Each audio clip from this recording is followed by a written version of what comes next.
Hello there everyone, Happy New Year. It is George from J.E.V Automotive. It's a little gloomy outside. It's been raining, which is good for us here in California.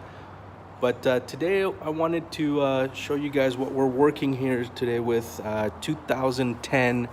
It's an Audi 2-liter A4 with a common rear main seal leaking.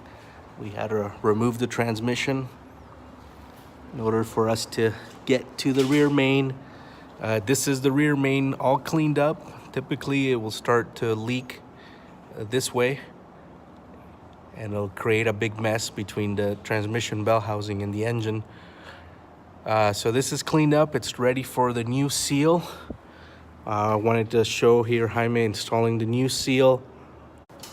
Okay, now we're about to install the rear main.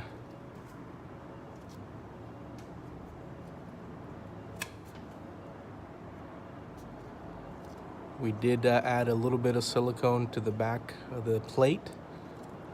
Now you put all the bolts back together, torque them down to spec,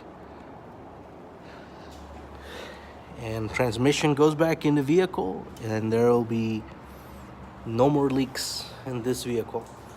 So if you have an Audi with a 2-liter engine and you're seeing drips on the floor, give us a call, J.E.V Automotive, 415-883-3937. Hope everyone's having a great day.